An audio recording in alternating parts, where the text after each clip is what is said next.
Aquella noche, el velo de la farsa televisiva se rasgó de un zarpazo brutal, exponiendo la cruda realidad de un fracaso estrepitoso. Un silencio ensordecedor, aunque no audible, pareció apoderarse de los platós de la que una vez fue la cadena líder del entretenimiento, mientras las cifras implacables de la audiencia pronunciaban su veredicto. De viernes, el programa que prometía un resurgir glorioso se desplomaba hasta un mínimo histórico de temporada, apenas rozando el 9.5% de cuota de pantalla, un mazazo demoledor que resonó en cada rincón de la industria. Frente a este abismo, la competencia alzaba su voz, vibrante y triunfal, con La Voz en Antena 3 superando el 14.9%. Una humillación doble para aquellos que, en el pasado, se jactaban de su supremacía y miraban por encima del hombro a sus rivales. La caída al unidígito de Viernes no fue un simple tropiezo, fue el epílogo de una era, el estruendo de un imperio de apariencias que comenzó a ser demolido hasta sus cimientos. Pero las sombras de aquella noche aciaga no solo se cernían sobre los fríos datos. Un torbellino de rumores y acusaciones de aquellos que se creían intocables comenzó a cobrar forma, gestándose un drama con tintes de tragedia griega. La voz de Terelu Campos, antaño aliada y ahora figura en la encrucijada, emergía del clamor popular con una revelación que sobrepasaba todos los límites imaginables. Afirmaba, con una contundencia inquietante, haber sido obligada a proferir juicios lapidarios contra Carlo Costanza Padre, calificándolo de maltratador, un eco tétrico que nos retrotraía a métodos ya conocidos. ¿Sería este el mismo modus operandi que se aplicó con idéntica perversidad contra Antonio David Flores, forzando a personas a tildar a otras de maltratadoras sin mediar sentencia firme? La mera posibilidad insuflaba un aire de indignación, una clara señal de que la impunidad, para algunos, parecía ser una divisa de oro. Es en este punto álgido de la narrativa, queridos espectadores, donde los engranajes de la verdad empiezan a girar con una fuerza imparable. La promesa de desvelar lo que yace oculto es el motor de este canal. Olor a farandula. Si esta historia resuena en lo más profundo de vuestra curiosidad, si anheláis la verdad por encima del artificio, os invitamos a uniros a nuestra comunidad. Suscribíos ahora mismo. Es completamente gratis y aseguraos de no perderos ni un solo detalle de estos relatos que os pondrán los pelos de punta. En el centro de esta tormenta, una figura se alzaba, controvertida y ya acostumbrada a las mieles y hieles del juicio público: Carlota Corredera. Su nombre, asociado una vez a la cumbre del éxito televisivo, se convertía ahora en el epítome de la controversia, un faro de la polarización que tanto daño ha infligido al panorama mediático. Carlota, que había prometido transparencia y una nueva línea editorial, se encontraba ahora en el epicentro de un cataclismo de credibilidad. El clímax de la hipocresía llegó en un momento que quedaría grabado en la memoria colectiva. Carlota Corredera, con la solemnidad que otorgan los grandes titulares, proclamó en un programa que era completamente falso que Carlo Costanza Padre hubiera interpuesto una denuncia contra Mar Flores. Según sus palabras, la única motivación del hombre al sentarse en los platós era meramente económica, un simple deseo de ganar pasta sin más pretensiones legales. Pero el eco de sus palabras aún no se había disipado cuando la verdad, como un rayo implacable, impactó con una fuerza devastadora. En el mismo medio, en el programa No Somos Nadie, los propios presentadores, Archidona y Santa y Acosta, que compartían el mismo espacio, salieron al paso para desmentirla pública y categóricamente. ¿Podéis imaginar el estupor, la incredulidad al ver a los propios colegas de un presentador desmontar su relato en directo? Este es el nivel de desfachatez que se ha permitido instalar en la televisión. Antes de continuar, déjame en comentarios desde dónde nos estás viendo y cuéntame. ¿Qué opinas hasta ahora de este impactante desmentido? ¿Creéis que Carlota Corredera actuó con mala fe o fue víctima de una información errónea?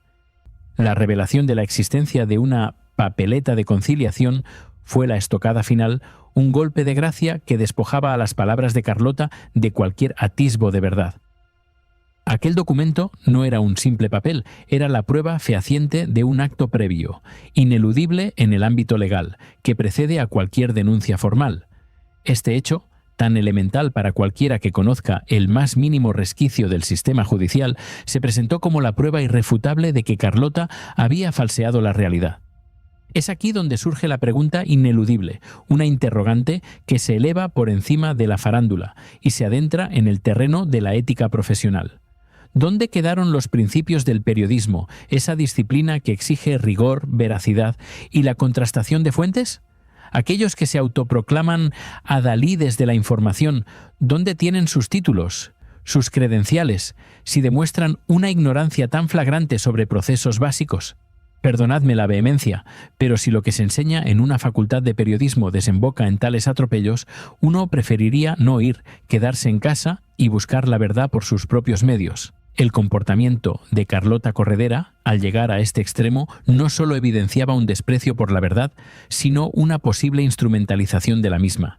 Al declarar públicamente que Mar Flores no había sido denunciada porque Carlo Costancia supuestamente no tiene huevos para hacerlo y que todo era un montaje para llenarse los bolsillos, la presentadora emitía un juicio de valor tan grave como infundado que no tardaría en volverse contra ella. Esta patraña se desplegaba apenas unos días después de que Marta Riesco, otra voz polémica en el universo mediático, afirmara un cambio radical en la línea editorial de la cadena. Riesco sostenía que en De Viernes ya no se quería a ningún machírulo o tipo machista como Carlo Costancia. Una ironía cruel, una contradicción que dejaba al descubierto la fragilidad de un discurso supuestamente ético y la doble moral con la que se operaba, desmantelando cualquier pretensión de coherencia. La hemeroteca, esa implacable guardiana de la memoria, comenzaba a desvelar sus cartas, preparándose para el siguiente acto de este drama. El telón de la verdad caía, dejando al descubierto un escenario desolador de medias verdades y fracasos estrepitosos. El eco de la debacle de Viernes aún resonaba en los pasillos de una televisión convulsa, pero el verdadero terremoto se gestaba en las declaraciones incendiarias de Terelu Campos, la hija de la mítica María Teresa Campos. En un giro dramático que nadie anticipaba, soltó una bomba que hizo estallar los cimientos de la credibilidad mediática. Afirmó, con voz temblorosa, pero firme, haber sido coaccionada, obligada a pronunciar la palabra más hiriente, la acusación más grave, maltratador, dirigida directamente a Carlo Costancia padre. Esta confesión, desgarradora y llena de aristas, no era un simple desahogo, era la apertura de una caja de Pandora que revelaba el lado más oscuro de la fabricación de narrativas. Podemos, como espectadores, ignorar la sombra ominosa de un modus operandi ya familiar, aquel que, según muchos, se aplicó con saña contra Antonio David Flores. La retórica de la presión y la imposición, la de obligar a las personas a llamar maltratador, emergía de nuevo tejiendo un patrón inquietante de manipulación que parecía gozar de impunidad total. Aquí, el debate se eleva por encima de la farándula para tocar las fibras más sensibles de nuestra sociedad y su marco legal. Si se exige el cumplimiento de la Constitución, si se clama por la presunción de inocencia y la libertad para unos, ¿no deberían aplicarse los mismos principios para todos? La pregunta se antojaba pertinente, dolorosa, casi un grito ahogado en medio del circo mediático. ¿Por qué unos sí y otros no? La Constitución española, piedra angular de nuestra democracia, debería ser un escudo para todos, sin excepciones, sin favoritismos orquestados desde los despachos o los platós. Sin embargo, Terelu Campos, al lanzar sus acusaciones sin condena judicial firme, parecía olvidar esta premisa fundamental. ¿Es que acaso la Carta Magna establece que Antonio David Flores debe ser pisoteado mientras el consuegro de la familia Campos, Carlo Costancia, merece admiración incluso cuando su pasado es revisitado con un tinte tan sombrío?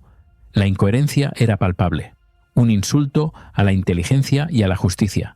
En medio de este torbellino de contradicciones, la voz implacable de Ángela Portero, una de las pocas periodistas que aún se atrevía a mantener un pulso de dignidad en la arena televisiva, se alzó como un faro de la verdad. Con una frialdad y una lucidez que cortaban el aire, desenterró la temida hemeroteca, ese archivo insobornable que guarda los ecos de nuestras propias palabras.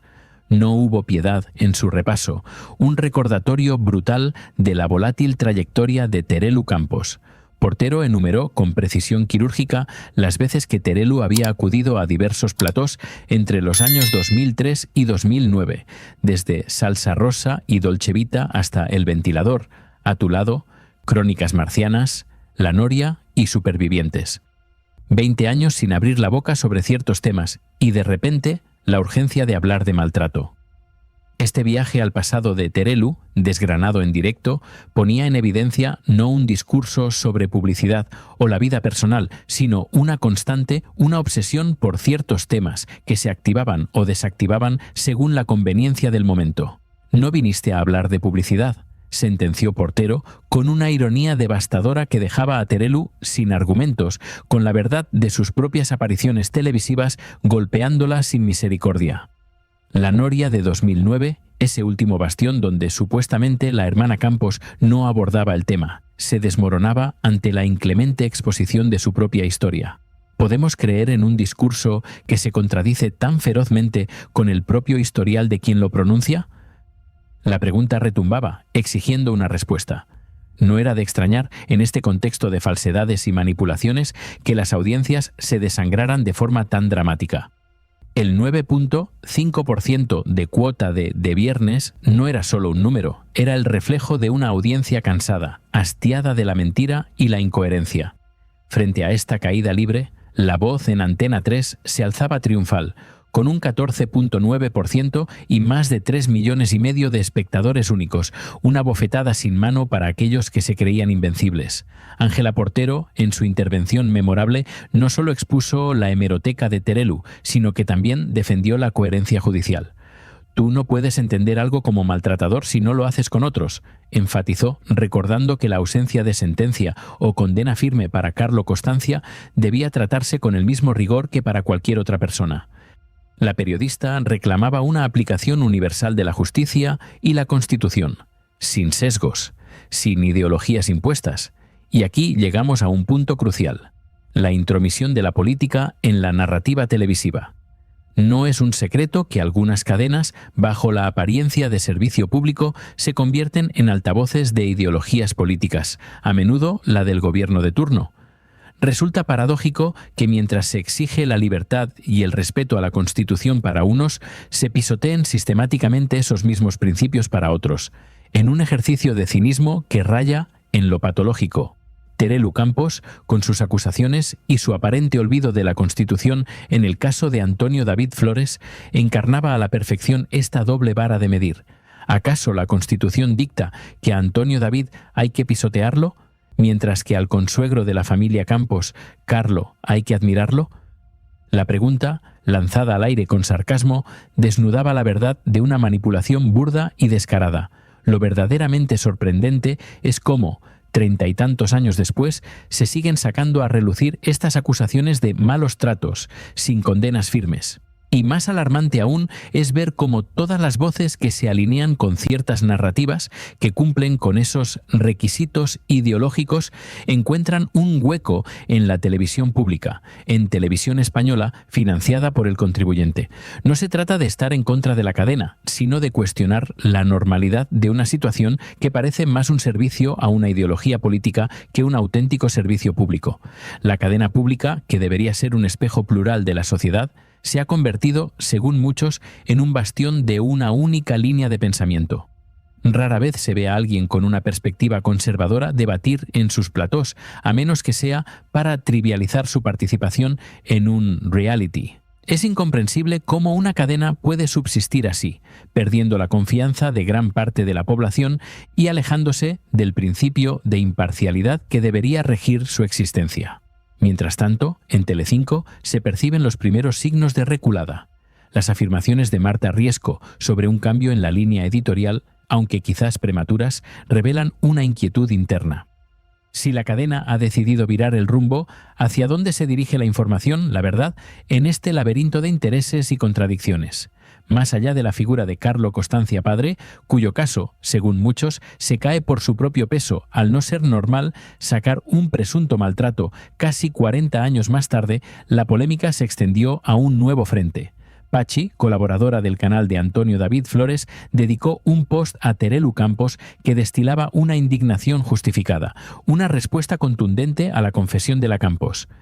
Llegó y pudo mejorar el grado sumo de la inmoralidad, la indecencia, la falta de ética y responsabilidad, pasando por la inhumanidad de lo que 23 segundos de intervención dan de sí, escribió Pachi, con una prosa afilada y sin concesiones.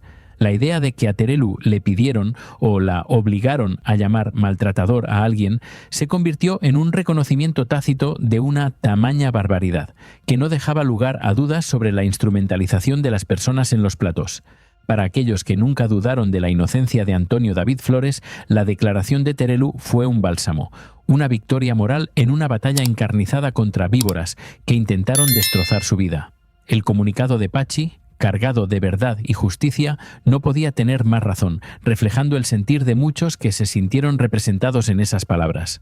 El grupo de amiguis, esa alianza inquebrantable que parecía regir los designios de cierta televisión, ahora se mostraba completamente destruido.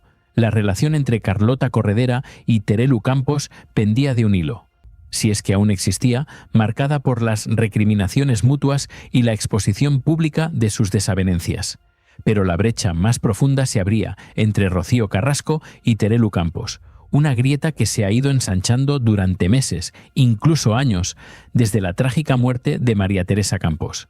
A pesar de las buenas palabras y los gestos superficiales, la distancia entre ellas era insalvable, un símbolo del derrumbe total de este testimonio. Con un 9.5% de audiencia, el veredicto del público ha sido claro. Este fracaso no es solo un dato, es el reflejo de la erosión de la confianza, la desilusión ante la manipulación y la búsqueda de una verdad que no se doblega ante los intereses de unos pocos. Mientras tanto, Mar Flores, ajena a este lodazal, brilla en otro horizonte, en un programa de cocina donde, según los comentarios, ha resultado ganadora junto a su hijo, Carlo Costancia. Un contraste que invita a la reflexión. ¿Dónde está la verdadera victoria? ¿En el aplauso fugaz del Cher o en la dignidad de una carrera sin sombras? Cada uno debe extraer sus propias conclusiones de esta crónica de un fracaso anunciado, de esta caída de imperios y de la irrefrenable fuerza de la verdad, que tarde o temprano siempre sale a la luz. Es por ello que en Olor a Farándula nos comprometemos a seguir desenterrando estas historias, a poner luz donde solo hay sombras, para que no os perdáis ni un ápice de lo que verdaderamente importa en el mundo del espectáculo. Suscribíos al canal porque la verdad a veces es más adictiva que la ficción. Vuestro apoyo es la voz que nos impulsa a seguir luchando contra la corriente, a desvelar